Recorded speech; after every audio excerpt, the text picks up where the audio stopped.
Good afternoon. The time now is 12:35. I'm Julie Broughton. This is Take 6. If you haven't been with us before, this is when we hang out a little bit after our noon newscast and talk about what's going on here at News 6 and what you'll see later today on our newscast coming up starting at 4. So I hope everyone had a nice weekend. Of course, we all know weather was one of the big stories this weekend, and that's why News 6 Sports Director Jamie Seh is joining us now from Daytona International Speedway. And Jamie, I know you have a lot of updates and a lot going on out there, so tell us what is happening. Update number one, the sun is out. Thankfully, after update. 2.5 days of rain, the sun is out, yes, and the track looks very dry. There hasn't been a drier truck on the track for some time now, so they're going to be ready to go for the 4 o'clock start of the Daytona 500, which was obviously pushed from yesterday to today. Another update to the schedule was the Xfinity race, which was originally supposed to run on Saturday. Well, it got pushed to 11 a.m. this morning, but when we woke up, what did we have? We had rain. So now the Xfinity race is going to start about 1 hour after the Daytona 500 concludes. So we're still going to have a doubleheader of racing for the first time ever on 500 weekend. But the Xfinity race is now going to be a nighttime race instead of a morning race. So a lot of things, a lot of juggling going on here at the track. And Jamie, I know it's a holiday weekend. I imagine a lot of folks who were supposed to come this weekend, were they able to stay? Is it still like a big crowd out there today? You know, I've been really impressed with the crowd. I didn't know what exactly to expect when I drove in because I had been at the other two races in 2012 and 2020, which were pushed to Monday, and the crowds weren't as good. I would say it's about 75%, which is really, really good. I was pretty impressed to see all the RVs that were still here. Now, some have clearly left, but you see fans milling about, too. I think they're just restless and ready to get out of those RVs, ready to get some action on the track. But, yeah, I do see a lot of fans milling about. So it should be a really festive atmosphere, I would imagine, for the 500.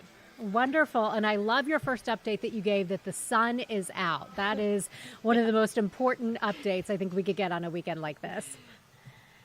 Yeah, you know, it feels kind of like football weather right now because there's a definite chill in the air and it's windy, so you got to bundle up a little bit, but the sun is out, and I'm pretty sure it's going to be a clear night for racing. All right. Well, Jamie Seh, thank you so much. I know you have a lot of work to do out there before we see you again on the afternoon newscast, but we are all excited about seeing a great day and a great evening of racing. Thank you so much.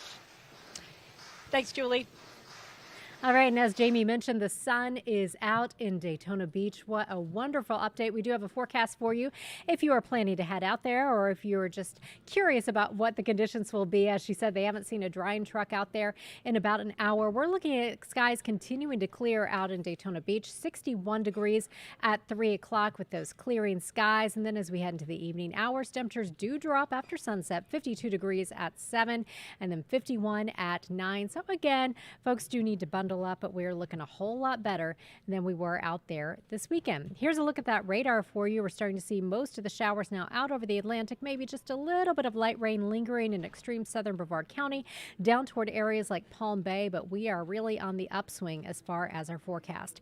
Here's a wider look out the southeastern United States showing us the satellite and radar imagery. So there is that low pressure you see sitting off to the north of Bahamas.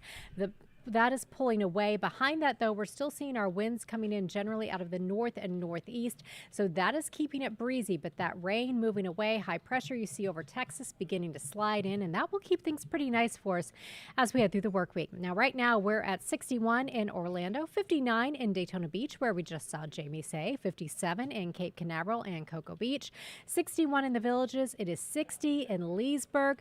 Those winds coming in, making it feel a little brisk out there, 15-mile-per-hour winds right now in Daytona Beach, 15-mile-per-hour winds in Cape Canaveral, a little lighter in the Villages, and 8-mile-per-hour winds right now in Ocala. Here's how it looks for the next 7 days. That 30% chance of rain is pretty much wrapped up for us today. Now tomorrow we'll see a lot more sunshine for much of the day. 68 tomorrow, 68 on Wednesday. By Thursday into the low 70s. Our next front comes through on Friday, bringing with it a 40% chance of showers and the temperatures in the low 70s for the weekend. Chief Meteorologist Tom Sorrells will be here starting at 4, and he'll give you all the details on the rest of the work week forecast. Lisa Ginger and I will also see you at 4. If you have any questions or comments for us here at Take Take 6. We always love to hear from you. Go to clickorlando.com/take6. Let us know what's on your mind. Thanks so much for stopping by, and I'll see you at 4.